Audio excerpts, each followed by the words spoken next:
Good afternoon students. આપણે last લેક્ચરમાં આપણે જેસન ટોપિકને એ બધું જોઈ ગયા છે. Good afternoon students. આજે આપણે ઇન્ટ્રોડક્શન ટુ પીએચપી જોઈશું અને ત્યાર પછી આપણે એના પ્રેક્ટિકલ્સ બધા સ્ટાર્ટ કરશું. PHP is abbreviated as personal home page which is now abbreviated personal home page. 1 માર્ક્સના ક્વેશ્ચનમાં ફૂલ ફોર્મ કદાચ પૂછે, which is now referred to as a hypertext preprocessor. Both are true, બંને સાચા જ છે, બરાબર. બેમાંથી ગમે તે લખો ચાલે. PHP is a server side scripting language embedded in HTML. Means કે HTML જે છે execute on server side. It is also embedded with, એટલે કે આપણે એનો HTML સાથે યુઝ કરીશું. This is one of the scripting language used to develop dynamic web pages. This is not only one. There are many other scripting languages also. ASP, JSP and others. Right? Here we will discuss PHP. Dynamic pages શું છે આપણે last યુનિટમાં આપણે જોઈ ગયા છે. Dynamic web pages contains three things. One is client, one is server, and third one is database. Client means which is useful and the necessary part to send the request to get required information. એટલે કે આપણે જે website open કરાવતા હોય છે, કોઈ પણ page open કરાવતા લાઈક google.com ઓપન કરાવીએ છીએ, બરાબર. કંઈ પણ રિક્વેસ્ટ સેન્ડ કરવી હોય તો એના માટે આપણે એઝ એ ક્લાયન્ટ, આપણું કોમ્પ્યુટર છે એ ક્લાયન્ટ કોમ્પ્યુટર કહેવાશે. Next is a server whose work is to process the request sent to the client. અને જેનું આપણી જે રિક્વેસ્ટ છે એને પ્રોસેસ કરે છે એને સર્વર કહેવાય છે. Third one is database where there is a permanent storage of all the information of the client. એટલે કે જે ક્લાયન્ટ છે, જે ઓલ ધ ડેટાબેઝમાં જે કંઈ પણ આપણે સ્ટોર કરેલું છે એ આની અંદર સ્ટોર કરશે. એક એક્ઝામ્પલ, તમે જીમેલનો આઈડી બનાવો છો અને કોઈ મેલ સેન્ડ કરે છે, તમે લોગિન થાવ છો અને તો એ મેલ જે છે એ ઇનબોક્સમાં જે તમને શો કરે છે, પછી મેલ આવેલો છે શું છે એ આપણે મેલ જોઈ શકીએ છીએ. એ શો કેવી રીતે થાય છે? એ ડેટાબેઝમાં ડેટા સ્ટોર કરેલો હોય છે એટલા માટે આપણે જોઈ શકીએ છીએ, બરાબર.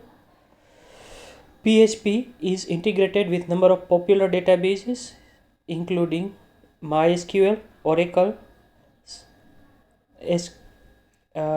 database, Sybase, Informix and Microsoft SQL Server. These all are the main of the database. Here we will use MySQL. PHPમાં આપણે MySQL યુઝ કરશું,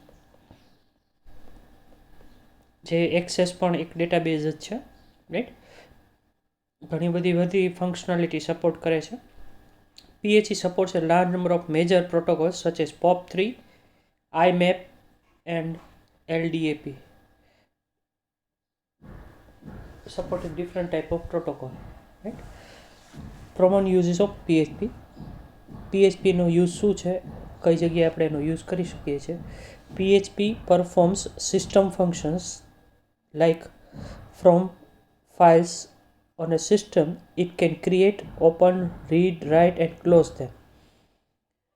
જે ફાઇલ્સ છે એ આપણે ઓપન કરાવી શકીએ, ક્રિએટ કરી શકીએ, ક્લોઝ કરાવી શકશું, રાઇટ કરાવશું, રીડ કરાવશું, આ બધા એના ઓપરેશન્સ છે, right. We can do all this performance on PHP. PHP can handle forms, gather data from files, save data to a file.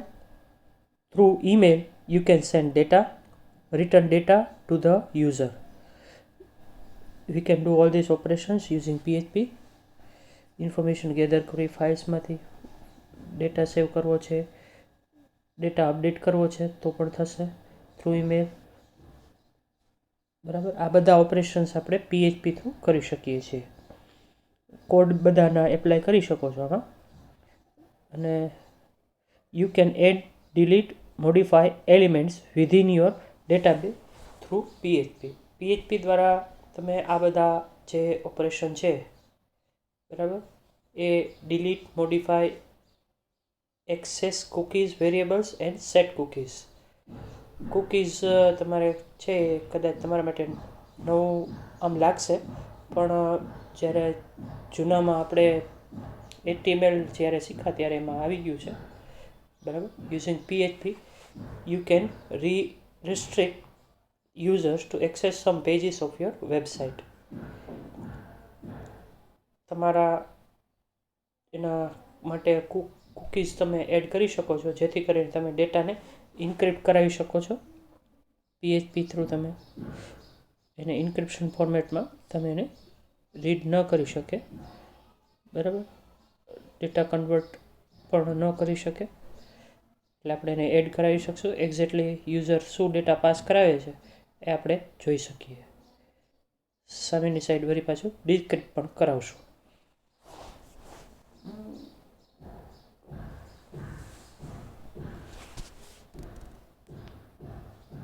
Next one, some of the features of you can create one full websites on the following things, right? PHP through આપણે આખી website છે એ develop કરી શકો છો, અને બધી website પણ live website જોતા પણ હશો. કોઈ તમે PHPમાં જોતા પણ હશો બરાબર છે, કેવા ટાઈપના ફીચર્સ છે PHP થ્રુ એડ કરાવી શકો છો. એ આપણે અહીંયા જરાક લિસ્ટ આપેલું છે બરાબર છે. એક ફોરમ ક્રિએટ કરવી છે કે કંઈ પણ વેબસાઇટ ક્રિએટ કરવી છે, પાસવર્ડ જનરેશન કરાવવું છે તો થઈ શકે છે, ડેટાબેઝનું કમ્યુનિકેશન કરવું છે તો થઈ શકે છે, ઓક્શન્સ રિલેટેડ વેબસાઇટ બનાવવી છે, કેલેન્ડર કે પ્લાનર કે એવું બનાવવું છે તો એ થઈ શકે છે, ગેમ્સ બનાવવી છે, ફાઇલ મેનેજમેન્ટ કરાવવું છે, વોટિંગ કે પોલિંગના ફીચર્સ તમારે વેબસાઇટ ક્રિએટ કરવી છે. તો બધા થોડાક એક્ઝામ્પલ છે. આવું બધું ઘણું બધું આપણે ટાઈપની વેબસાઇટ બનાવી શકીએ છીએ.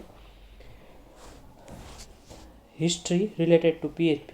PHP as it's known as actually a successor to a product named PHP/FI, created in 1994 by Rasmus Leder. Very first incarnation of PHP was a simple set of common gateway interface binaries written in the C programming language. Basic program જે છે એ 1994માં એનો create કરેલો હતો. 1995માં એ create કરેલા છે programs, પણ 1995માં એને related બધું તમને આપી દીધું હતું. એ વધારે આપણે ક્લિયર કરશું. Full form CGI common gateway interface. Full form તમે નોટ ડાઉન કરી લેજો, યાદ રાખવા જેવું છે 1 માર્ક્સના ક્વેશ્ચન માટે. Originally used for tracking visitors to his online resume, he named the suite of scripts personal homepage tools, more frequently referred to as PHP tools. જેને પોતાના રેઝ્યુમી ટ્રેક્સ કરવા માટે એને નાનો એવો કોડ લખેલો હતો, ત્યારે એને પર્સનલ હોમ પેજ નામ આપવામાં આવેલું હતું, અને એને લખેલું હતું, અને એના દ્વારા એ આઈડેન્ટિફાઈ કરી શકતા હતા. ટ્રેકિંગ કેવી રીતે કરવું છે એ બધું આમાં એ PHP માટેનો ટૂલ એને કરેલું હતું. Over time more functionality was desired and Rasmus રોટ PHP tools, producing a much larger and richer implementation. Then after થોડાક સમય પછી he rewrote PHP tools અને ઘણી બધી ફંક્શનાલિટી એમાં એડ કરી. This new model was capable of database interaction and more, providing framework upon which users can develop simple dynamic applications such as guestbooks.